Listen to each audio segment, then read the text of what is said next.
यो टुलबक्सलाई खोल्छौं। हामीले यसरी खोल्यौं टुलबक्स। हाम्रो यो प्लग चाहिँ खुलिसक्यो। जस्तै कि प्लगको यो पाल हेर्दै हुनुहुन्छ। यो प्लगलाई सिम्पली यस्तै हातले यो पालमा यस्तै राख्नु होला अनि यो हात। नमस्कार, यहाँहरु सबैलाई स्वागत छ बाइक रिपेयर नेपाल युट्युब च्यानलमा। साथीहरु, मसँग हिरोको एउटा सुपर स्प्लेन्डर i3s बाइक छ 125। बाटोमा कतै हिँड्दै तपाईको बाइक स्टार्ट बन्द भयो अथवा बाइक स्टार्ट हुँदैन। यदि तपाईको बाइक स्पार्क प्लग सर्ट भएर बाइक स्टार्ट बन्द भएको अथवा तपाईको बाइक स्टार्ट हुँदैन भने तपाई आफैले बाइकको स्पार्क प्लग सफा गरेर सजिलै बाइक स्टार्ट गर्न सक्नुहुन्छ। यो तपाईको बाइकको चाबी अर्थात साँचो अनि यसको चाहिँ टुलबक्स यो बाइकको राइट साइडतिर हुन्छ। यसको टुलबक्स चाहिँ यहाँ हुन्छ। यो तपाईको बाइकको टुलबक्स हुन्छ यहाँ। यिनी हिरो कम्पनीका 100 देखि 125 सीसी का म्याक्सिमम सबै बाइकहरुको टुल्स बक्स सुपर स्प्लेन्डरमा देखाए जस्तै राइट साइडतिर टुलबक्स हुन्छ। सिम्पली हामी आफ्नो बाइकको चाबीले यो टुलबक्सलाई खोल्छौं। हामीले यसरी खोल्यौं। यो खोलिसकेपछि भित्र यस्तो बक्स देखिन्छ। सिम्पली यो बक्सलाई पनि यहाँ तल हात हालेर हामीले यो लक खोल्ने हो। जस्तै कि यो लक तपाई हेर्दै हुनुहुन्छ। यो लकलाई सिम्पली यसरी गर्नु हो। मजाले यो लक पनि खोल्यो।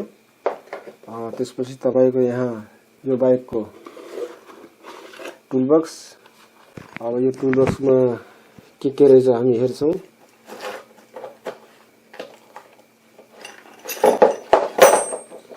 जस्तै तपाईको टुलबक्समा यो तपाईको प्लग खोल्ने एउटा प्लग पाना अनि तपाईको एउटा यो 14 र 17 नम्बर चाबी।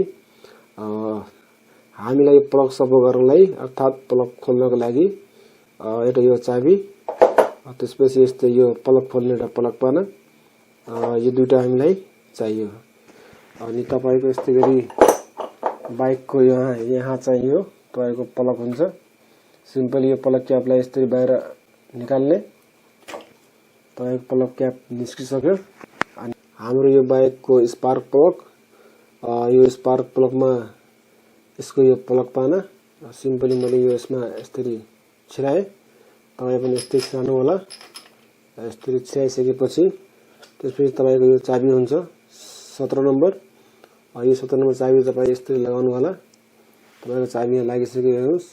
त्यसपछि सिम्पली यसलाई यस्तै खोल्नु होला। तपाईको यो खुलिसक्यो। त्यसपछि सिम्पली हातले यसलाई यस्तै घुमाउनु होला।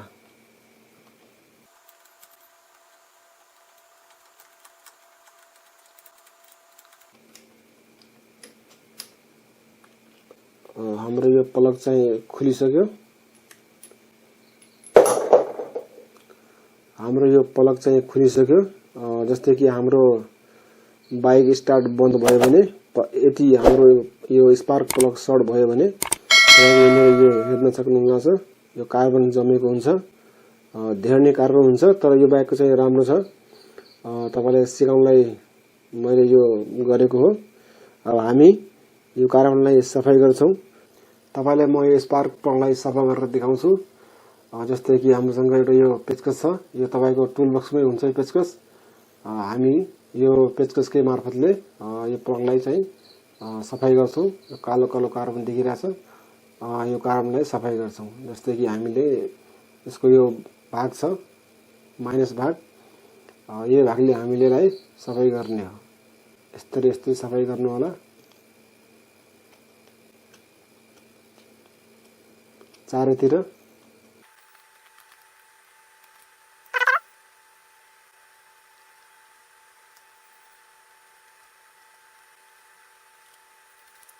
त्यसपछि यो टुप्पा यहाँनिर पनि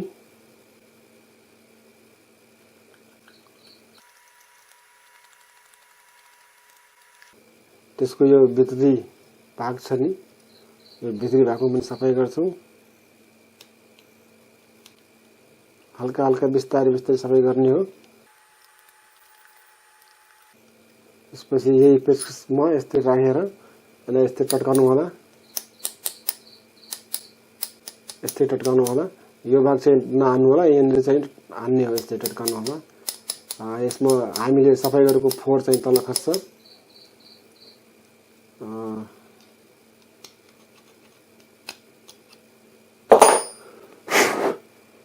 यस्तै किसिमले तपाईँ प्लग सफाई गर्नु होला।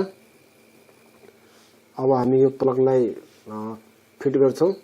जस्तै कि प्लगको यो पाल हेर्दै हुनुहुन्छ, यो प्लगलाई सिम्पली यस्तै हातले यो पालमा यस्तै राख्नु होला, अनि यो हातले यस्तै घुमाउनु होला, यस्तै घुमाउनु होला, अलिअलि यो यस्तै घुमाउनु होला, अनि यो तपाईँको लागिहाल्छ। हेर्न सक्नुभयो, तपाईँको लागिसक्यो। त्यसपछि सिम्पली यही टुल्स यसमा हालेर यसलाई घुमाउनु होला।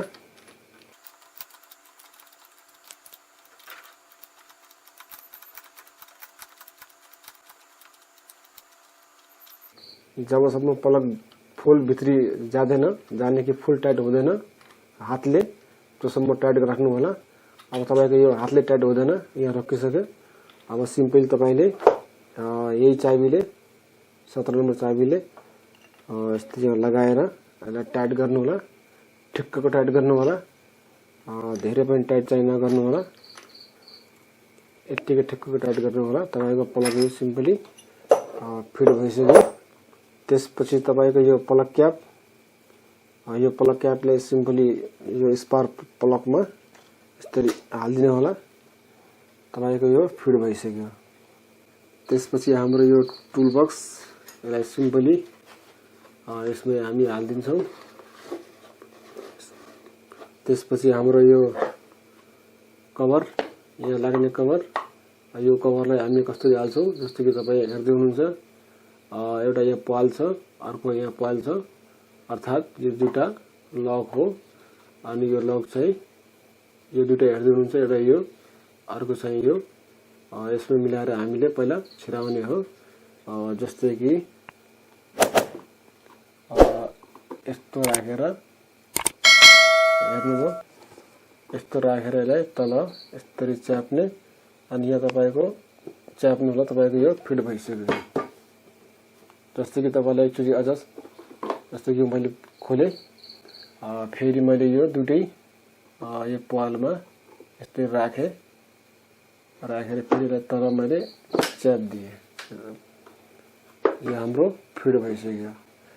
त्यसपछि यो कभरलाई फिट गरौँ। जस्तै कि यो यहाँनिर टुल बक्स यहाँनिर यो एउटा यो लक देखिरहेछ, यहाँबाट हेर्दाखेरि लक देखिरहेछ। यसको लकमा चाहिँ यो वाला कभरको यो लकलाई चाहिँ छिराउने हो हामीले। जस्तै कि मैले यसलाई जस्तो कि त्यो लकको कभर देखिरहेछ, यो कभरलाई पनि मैले यस्तरी भित्र हाल्दै यसमा छिर्यो। त्यसपछि यसलाई हामीले यस्तरी यता गऱ्यौँ। त्यसपछि तपाईँको चाबी यस्तरी घुमाउनु भयो, यो चाबीलाई छोडिदिनु भयो। यस्तरी तपाईँको यो चाबी निकाल्नुहोस्, अनि तपाईँको लक लागिसक्यो। यो ढक्कन तपाईँको फिटिङ भइसक्यो सिम्पली। त्यसपछि तपाईँको यो चाबीले लकमा हाल्नुहोस्। त्यसपछि तपाईँको बाइक स्टार्ट गर्नुहोस्।